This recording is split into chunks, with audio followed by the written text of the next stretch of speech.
Hello viewers, welcome to my channel. Hope you are well.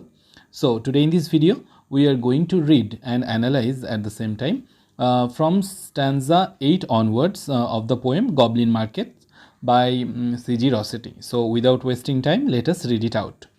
Golden head by golden head, like two pigeons in one nest. So these two sisters, Lizzie and Laura, are sleeping, and they are in the same bed. They are just sharing the same bed, and they are looking very much like like two pigeons, okay, who are in just one nest. So two pigeons are in one nest and they are sleeping, and they are described as having the golden head, because I have already mentioned that they have golden hair. That is why we can say that they have the golden head, folded in each other's wings. So these pigeons are actually, we can say, their wings are touched with one another's, okay. They lay down in their curtained bed, so they are lying in their bed which is surrounded by the curtains, okay. Like two blossoms on one stem, like two flakes of new fallen snow. So they are compared to two blossoms which have grown, which have bloomed in the single stem, or they are completely like the new fallen snow, okay, completely new flakes of snow.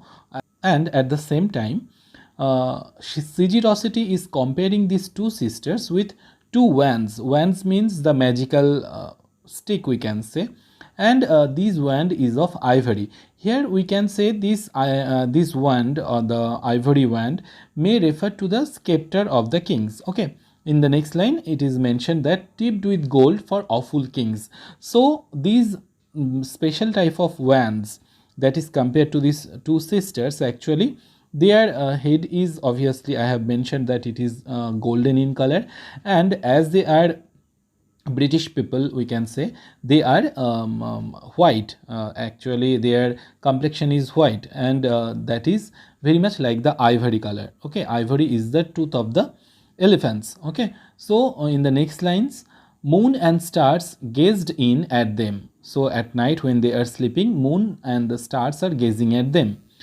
Wind sang to them lullaby. The lullaby, that means the sleeping music, sleeping songs, are sung by the wind.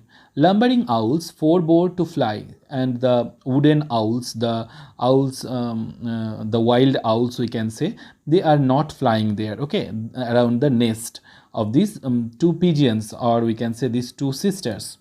Not a bat flapped to and fro. Any other bats are not flapping there round their nest, cheek to cheek and breast to breast, locked together in one nest. Now they are sleeping like cheek to cheek and breast to breast.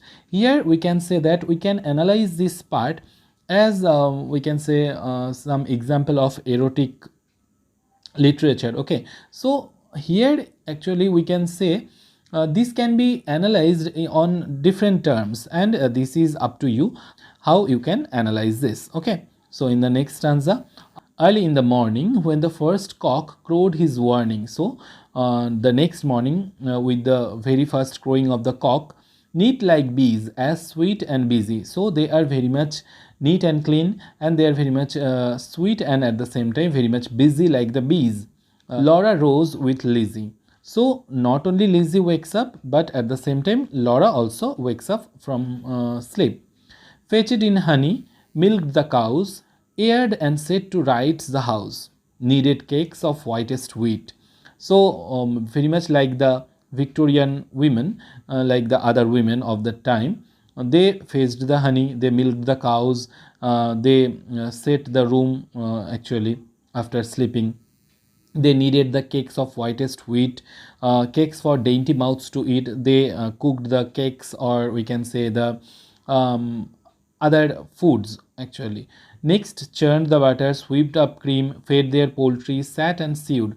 Then they have done all the homely works, that is actually described as very much, we can say, particular to the women. Actually these are described as very much womanly work at the time of the Victorians, okay. So very much like angel in the house, we can see these two girls are doing the same things, the household things, okay. talked as modest maidens should. So this is actually, we can say, the quote unquote rules of the society, the rules for the modest maidens. Okay. Lizzie with an open heart, Laura in an absent dream. So there comes the twist. So these works are done with open heart by Lizzie, and at the same time Laura is also doing this, but she is doing this in an absent dream, actually, we can say. One content, one second part. So one of these two sisters, that means Lizzie, is very much content by nature, because she is doing the household chores full-fledgedly, full-heartedly, but Laura is completely absent. So we can say that she is sick. One warbling for the mere bright day's delight, one is singing, that means Lizzie is singing, and one longing for the night, that means Laura is longing for the night when she can go to the brook and can meet with the goblins and can buy the fruits. Okay, she is longing for that. So in the next stanza, at length slow evening came. So likewise the slow evening is just approached. They went with pitchers to the reedy brook. So they are there by the river to fetch the water. Lizzie most placid in her look. Lizzie is very much calm, content, we can say, from her look, we can say. Laura most like a leaping flame, but that means a leaping flame, a high rising flame is there inside Laura, we can say. Okay, in the next lines, they drew the gargling water from its deep. Lizzie plucked purple and rich golden flags. So they have collected the water, and Lizzie is just choosing some flowers like purple and gold, rich golden flags. Flags means some types of bushes or flowers, we can say. Then turning homeward said. So when they are coming towards their home, Lizzie said, the sunset flushes those farthest loftiest crags. So what is the meaning of crags? Crags means the mountainous area, the rocky areas, and in the distant areas, in the distant mountains, we can see the sunset is flushing. Come Laura, not another maiden's lags. So she is asking Laura to come because any other women are not there.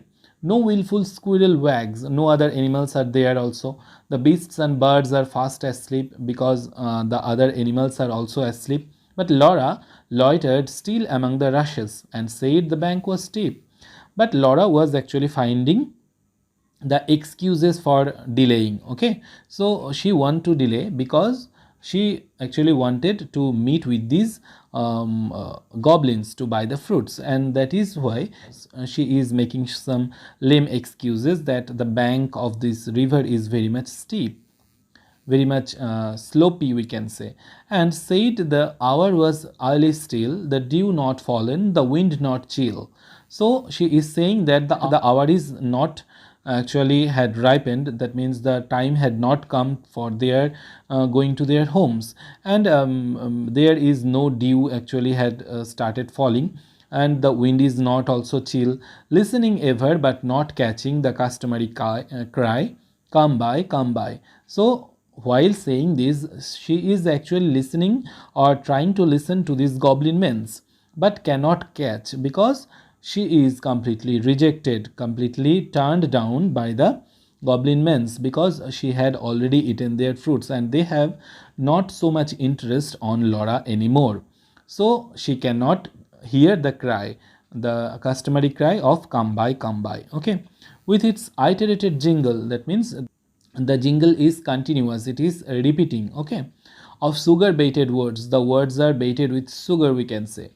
Not for all her watching, once discerning even one goblin, racing, whisking, tumbling, hobbling, let alone the herds that used to tramp along the glen in groups or single of brisk fruit merchant men.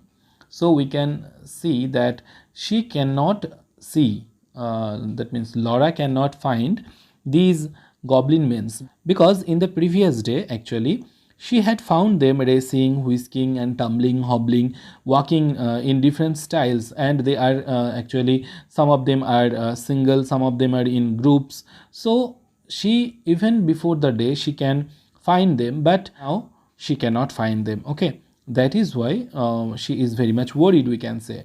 In the next stanza, Till Lizzie urged, "Oh, Laura, come. I hear the fruit call, but I dare not look. You should not loiter longer at this brook. Come with me home." So, at this juncture, Lizzie had said Laura that she can hear the jingling sound, the customary cry of the goblin men that come by and come by. But Laura is not able to hear them because I have already mentioned that. So she is saying that Lizzie is saying that she can hear the fruit call, but she is not daring to look at them, and asking Laura that she should come with her to their home. The stars rise, the moon bends her arc, each glowworm wings her spark. Let us get home before the night grows dark. So she is saying that already the stars are in the sky, the moon has also risen there, and the glowworms are winging their sparks. So she is saying that already twilight is there, already evening is there, and we should not be late to reach our home. So we should be there, we should be in our home before it grows completely dark.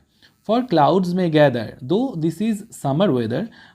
She is saying that though this is summer, but the rain can happen, the rain can come.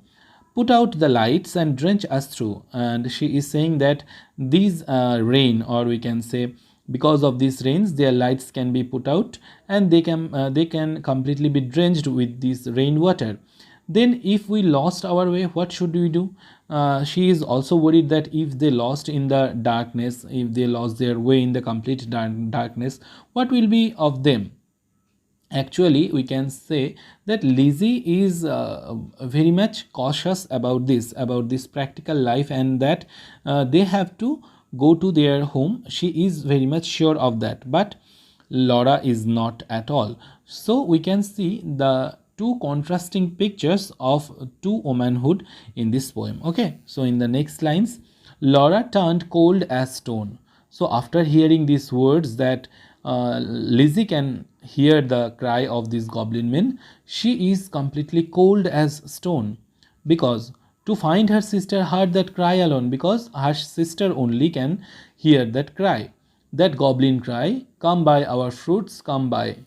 Must she then buy no more such dainty fruit? So can she be never able to buy such fruits? Must she no more such suckus pasture find gone deaf and blind? So if she will never be able enough to buy that juicy fruits, her tree of life drooped from the root. As a result, what happened? No, the tree of life, that means the life in itself is started drooping from the root, from the base, we can say. Laura's life actually started drooping because she cannot hear the sounds of these goblin men anymore. Okay, she said not one word in her heart's sore ache, but peering through the dimness, not discerning, trudging home, her pitcher dripping all the way. So she just was trudging home along with Lizzie, and she had been completely dimmed. We can say there is no charm left in her face, and her pitcher is dripping. This is a nice imagery, we can say. So what is the imagery? This dripping water from the pitcher, we can say, is the dripping life from her own life. We can say her liveliness is actually dripping away from her life, we can say. Okay, so crept to bed and lay silent till Lizzie slept.